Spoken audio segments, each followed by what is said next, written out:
तो दोस्तों, स्वागत है आप सभी का कृषि विज्ञान क्लासेस यूट्यूब चैनल पर। दोस्तों, आज हम बात कर रहे हैं बीएससी एग्रीकल्चर फोर्थ सेमेस्टर में वाटर मैनेजमेंट सब्जेक्ट की। और इस सब्जेक्ट में हमने 2 से 3 टॉपिक पर चर्चा कर ली है।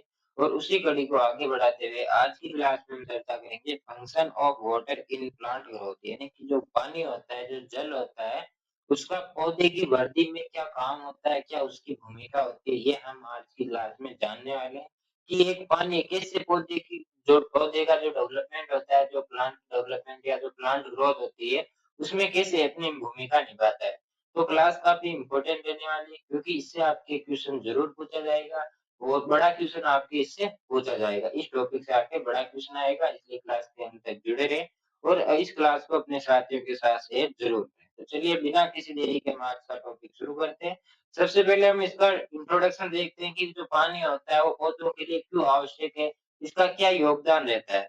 तो जो जल होता है वो पौधों के लिए एक आवश्यक और सबसे महत्वपूर्ण घटक होता है, यानी कि सबसे महत्वपूर्ण इम्पोर्टेंट कंपोनेंट होता है। और जो कि पौधों के शरीर में जल कितना प्रतिशत पाया जाता है, 70 से 95% यानी 70 से 95% जो भाग होता है वो पौधों में जल होता है, यानी उस भाग में जल पाया जाता है। जल पौधों के विभिन्न जैव रासायनिक और शारीरिक क्रियाओं में भाग लेता है, यानी कि जितनी भी जो जैव रासायनिक प्रक्रिया होती है या जो क्रियाएं होती है, शारीरिक क्रियाएं होती है, उन सभी क्रियाओं में ये अपना योगदान देता है, अपना अपना भाग लेता है और अपने कार्य करता है। बिना जल के पौधों का ना विकास होगा, ना पौधा वृद्धि करेगा और ना पौधा जीवन यापन कर पाएगा। यानी कि जो यदि पौधे को लंबे समय तक पानी नहीं मिलेगा तो उसकी वृद्धि रुक जाएगी और कहीं न कहीं वो जीवित ही नहीं रह पाएगा। यानी बिना पानी के पौधे के जीवन संभव नहीं है। जल एक सार्वभौमिक विलायक के रूप में कार्य करता है। अब हम बात करते हैं इसके फंक्शन की, यानी कि कार्यों की। यहाँ से जो हम टॉपिक पढ़ेंगे वो सभी जल के कार्य होते हैं, जो प्लांट ग्रोथ में कैसे अपनी भूमिका निभाते हैं, इन्हें फंक्शन की बात करने वाले हैं। जिसमें सबसे पहला आता है प्रोटोप्लाज्म का घटक, यानी कि प्रोटोप्लाज्म का घटक किसे होता है कि प्रोटोप्लाज्म क्या है कि कोशिका का एक जीवित भाग होता है, जिसमें जल मुख्य घटक होता है। यानी प्रोटोप्लाज्म कोशिका का एक जीवित भाग है, जिसमें जो जल है वो मुख्य घटक है। किसमें? प्रोटोप्लाज्म में। और प्रोटोप्लाज्म क्या है? कोशिका का एक जीवित भाग है। तो ये आपके कॉन्सेप्ट क्लियर होना चाहिए। प्रोटोप्लाज्म में लगभग 80 से 90% जल पाया जाता है। पौधे में कितना पाया जाता है? 70 से 95%। वहीं अगर हम बात करें प्रोटोप्लाज्म में, तो प्रोटोप्लाज्म में जल कितना पाया जाता है? 80 से 90%। ये आपसे रिक्त स्थान में या फिलिंदा ब्लैंक्स होगी या एमसीक्यू क्वेश्चन होते हैं, उनमें ये आपसे क्वेश्चन पूछा जा सकता है कि प्रोटोप्लाज्म में जल की मात्रा कितनी होती है? तो वो होती है 80 से 90%।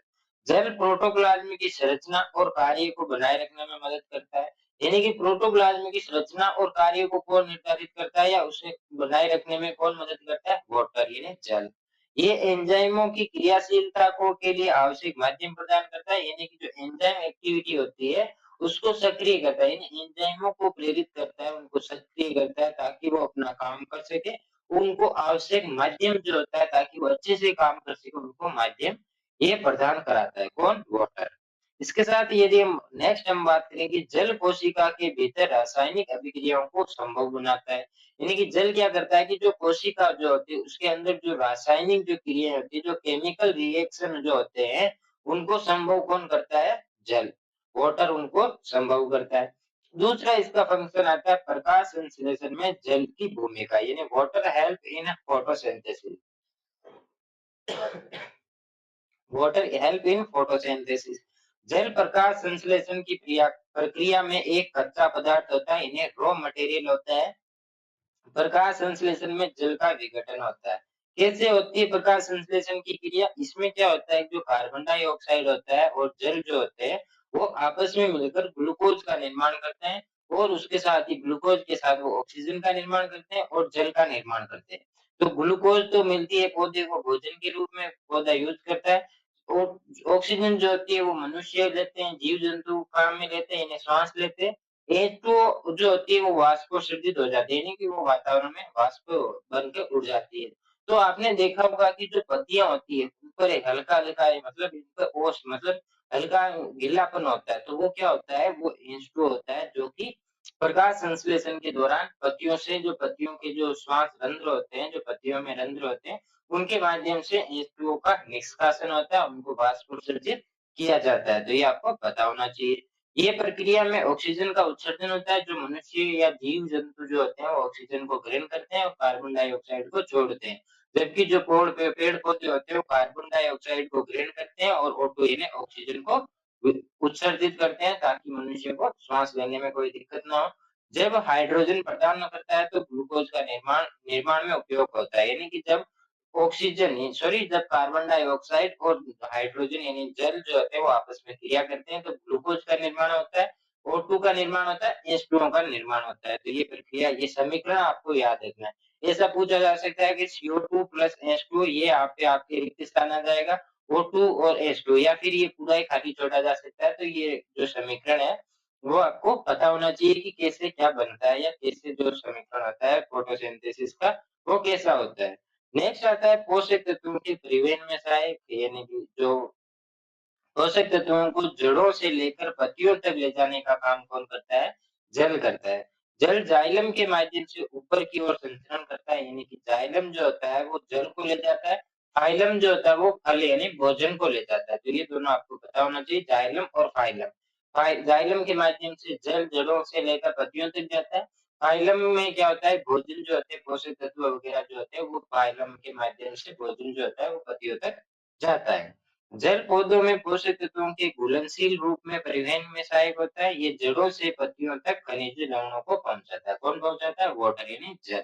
जो क्या करता है कि जल जो होता है वो जड़ों से, यानी कि जड़ों के माध्यम, पहले तो ये पोषक तत्वों को जल के अंदर घोलता है, अपने अंदर घोल कर, ताकि जड़ें जो है उनको आसानी से ग्रहण कर सके, उनको माध्यम में बनाता है, फिर जड़ों उनको ग्रहण करती है।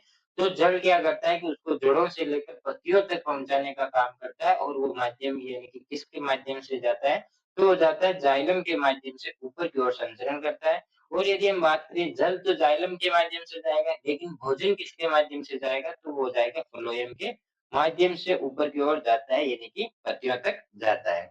जल के बिना पोषक तत्वों का अवशोषण और संचरण दोनों ही संभव नहीं है। यानी कि जल नहीं होगा तो पोषक तत्व घुलनशील नहीं होंगे, घुलनशील नहीं होंगे तो जो पौधा होता है वो जड़ों के माध्यम से उनको ग्रहण नहीं कर पाएगा, और ग्रहण कर भी लेगा तो उनका संचरण यानी कि जड़ों से पत्तियों तक नहीं पहुंचा पाएगा, ये संभव नहीं है। तो वाटर का आप देख सकते हैं, जल जो है उसका कितना महत्वपूर्ण उपयोग होता है, या कितना महत्वपूर्ण घटक है ये पौधों की वृद्धि या पौधों की ग्रोथ में, तो आप समझ सकते हैं। नेक्स्ट आता है कोशिका तुर्गिडिटी। तुर्गिडिटी बनाए रखना, यानी कि कोशिका तुर्गिडिटी क्या है कि ये तुर्गदाब क्या है कि जो पौधों को सीधा और मजबूत बनाए रखता है, यानी कि पौधे के विकास में भी ये सहायक होता है। कैसे? जल कोशिकाओं में तुर्गिड दाब बनाए रखता है, और इससे क्या होता है, तुर्गिड कोशिकाएं पौधे को सीधा बनाए रखती है और मजबूत बनाए रखती है। जल की कमी से क्या होगा कि जो कोशिकाएं होती है वो मुरझा जाती है, और पौधा कहीं न कहीं ग्रोथ नहीं कर पाता है। तुर्गिडिटी पौधों की वृद्धि और संरचना के लिए आवश्यक होता है। नेक्स्ट आता है कि कोशिका विस्तार में जल, यानी कि कोशिका विस्तार में जल का क्या मतलब है कि जो कोशिका होती है वो, जो कोशिका विस्तार में जो कोशिका का जो कोशिका अपना विस्तार यानी कि कोशिका बड़ी होती है, तो उसमें जल का एक महत्वपूर्ण भूमिका होती है। जल के प्रवेश से कोशिका का आयतन बढ़ता है, यानी कि जैसे कि किसी भी चीज़, कोई मान लो एक गुब्बारा है, जैसे ही गुब्बारे में हम जल डालेंगे तो उसका जो आयतन होता है वो बढ़ जाएगा। वैसे ही क्या होता है कि जो पौधों में जो कोशिकाएँ होती हैं, उनमें जैसे ही जल प्रवेश करता है, तो उनका आयतन बढ़ जाता है। यानी पौधे की वृद्धि करते हैं, सेल जो होती है वो वृद्धि करती है, उनका आयतन जो होता है वो बढ़ जाता है। ये दुर्गुण दाब उत्पन्न करता है, जिससे कोशिकाएं फैलती है। पौधों की वृद्धि मुख्यतः कोशिका विस्तार का कारण बनती है, यानी कि जो पौधों की जो वृद्धि होती है, उसका मुख्य कारण क्या है कि जो कोशिकाओं का विस्तार करती है उसके कारण ही होती है। क्या होती है? पौधों की वृद्धि। और कोशिका का विस्तार किसके माध्यम से होता है? जल, जब जल उसमें प्रवेश करता है और उसमें जो दुर्गुण दाब जो उत्पन्न करता है, जिससे कोशिकाएं फैलती है और जिससे पौधे का विकास होता है। तो ये आपको पता होना चाहिए कि कैसे क्या पौधे का विकास होता है। नेक्स्ट जो आता है फंक्शन इसका, वाष्पोत्सर्जन एंड ताप नियंत्रण।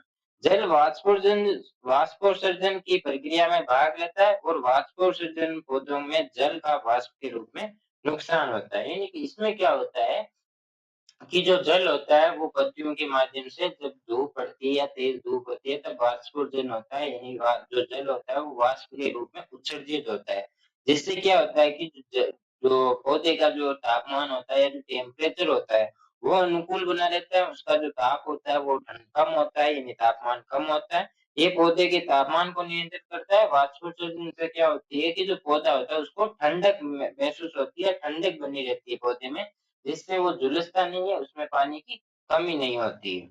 ये जल और पोषक तत्वों के ऊपर की ओर खिंचाव में मदद करता है, यानी इसमें क्या होता है कि जो जल और जो पोषक तत्व होते हैं, वाष्पोत्सर्जन जो होगा वो ना कि ऐसा तो है नहीं जड़ों के माध्यम से होगा या तने के माध्यम, वो होता है पत्तियों के माध्यम से। तो इसमें क्या होता है कि जो पोषक तत्व और जो जल होते हैं उनको ऊपर की ओर खींचा जाता है, यानी पत्तियों तक खींचा जाता है। जो जाइलम के माध्यम से पत्तियों तक जाता है, वहां पे वाष्पोत्सर्जन की क्रिया होती है, प्रकाश संश्लेषण की क्रिया होती है, पौधे को भोजन मिलता है, जीव जंतुओं को ऑक्सीजन मिलता है, और वो जो पौधा होता है वो जल का उत्सर्जन करता है वाष्पोत्सर्जन के दौरान। नेक्स्ट आता है function water and overall plant growth, यानी कि समग्र पौध वृद्धि में जल का क्या महत्व होता है। तो जल सभी वृद्धि प्रक्रियाओं के लिए आवश्यक है। जैसे कि यदि हम बात करें कि जो बीज के अंकुरण से, यानी कि जब बीज का अंकुरण होता है तब भी जल की आवश्यकता होती है, क्योंकि जो पौधे का जो बीज होता है उसमें जब तक नमी नहीं होगी तब तक वो अंकुरित नहीं होगा। यदि उसमें जो पौधे किसी भी बीज के अंकुरण में यदि सबसे ज्यादा योगदान होता है तो वो होता है पानी का, क्योंकि पानी उसको नमी प्रदान करता है, फिर वो अंकुरित होता है और धीरे-धीरे वो पौधे के रूप में फल या फूल जो भी होता है वो देता है। यानी कि सबसे अंकुरण में जो बीज के अंकुरण में भी इसकी महत्वपूर्ण भूमिका होती है। जल क्या करता है कि जल ना केवल बीज को अंकुरित करता है, वो एंजाइमों को भी सक्रिय करता है, यानी एंजाइमों को एक्टिवेट करता है, ताकि वो अपने जो एंजाइम होते हैं वो अपने योगदान दे, जो भी उनका अलग-अलग एंजाइमों का अलग-अलग काम होता है, उनके लिए उनको सक्रिय करता है, एक्टिवेट करता है। ये पोषक तत्वों के अवशोषण और उपयोग में सहायता करता है, यानी कि जो पोषक तत्व होते हैं उनके अवशोषण में और उनका उपयोग करने में कौन हेल्प करता है, वाटर यानी जल उनकी हमारी उस पौधों की मदद करता है। जल की पर्याप्त उपलब्धता से पौधे स्वस्थ और उत्पादक होते हैं, जल की कमी से वृद्धि रुक जाती है और उपज भी कम होती है। यानी कि जल जो है वो पौधे, जल जो है वो उसके बिना पौधे का जीवन संभव नहीं है। जल है तो जीवन है, ये केवल मनुष्य या जीव जंतुओं पर ही लागू नहीं होती, ये जो कहावत है वो पेड़ पौधों पर भी लागू होती है, क्योंकि जल के बिना ना पौधों का जीवन संभव है, ना मनुष्य का जीवन संभव है, ना जीव जंतुओं का जीवन संभव है। तो जल की पौधों में भी एक महत्वपूर्ण भूमिका होती है। कैसे कैसे वो काम करता है, क्या काम होता है, वो सब हमने यहाँ पे चर्चा की है। इससे आपके बड़ा क्वेश्चन पूछा जा सकता है कि जो जल होता है वो पौधों की वृद्धि में क्या योगदान करता है, या role of water in plant growth, ऐसा भी आपके क्वेश्चन पूछा जा सकता है। क्योंकि जो भूमिका या रोल वाले जो क्वेश्चन होते हैं वो आपके ज्यादा पूछे जाते हैं, इन थ्योरेटिकल जो क्वेश्चन होते हैं वो ज्यादा पूछे जाते हैं। तो चांस ज्यादा है इस क्वेश्चन का भी आपके पूछा जा सकता है, इसलिए आपको अच्छे से याद होना चाहिए। इसको केवल रटे ना, इसको समझे कि जो पौधा होता है, जैसे कि प्रकाश संश्लेषण की क्रिया होती है वो कैसे होती है, उसका जो समीकरण आपको याद होना चाहिए। उसका जो प्रोटोप्लाज्म होता है उसमें जल की मात्रा कितनी होती है वो आपको याद होनी चाहिए। जो पौधा होता है उसमें जल की मात्रा कितनी होती है वो आपको पता होना चाहिए। तो ऐसे जो छोटे-छोटे जो कॉन्सेप्ट होते हैं वो आपको पता होना चाहिए, तभी आप अच्छे से आप इसका आंसर लिख पाएँगे और आपको पूरे में से पूरे नंबर आपके आएँगे। तो आई होप आपको ये क्लास अच्छी लगी होगी, टॉपिक भी आपको अच्छे से समझ में आ गया होगा। फिर भी यदि इस टॉपिक से रिलेटेड कुछ भी डाउट होता है या किसी भी टॉपिक से, किसी भी सब्जेक्ट से रिलेटेड कोई भी डाउट रहता है तो आप कमेंट करके ज़रूर बताएँ, और क्लास आपको कैसी लगी ये भी कमेंट में ज़रूर बताएँ। और इस क्लास को लाइक करके अपने साथियों के साथ शेयर ज़रूर करें। आप क्लास को देखते हो लेकिन अपने साथियों के साथ शेयर नहीं करते हो। क्या आप चाहते हो नहीं हो क्या कि आपके साथी भी अच्छे से पढ़े, उनको भी अच्छा स्टडी मटेरियल मिले, वो भी अपनी ओजीपी को बेहतरीन बना सके? तो आप अपने साथियों के साथ शेयर ज़रूर करें और चैनल को सब्सक्राइब करके बेल आइकन को प्रेस कर दें, ताकि जब भी क्लास अपलोड हो तब आपके पास नोटिफ़िकेशन सबसे पहले आए। तो जल्दी मिलेंगे हम नए टॉपिक के साथ नई क्लास में, तब तक के लिए धन्यवाद। जय जवान, जय किसान साथियों।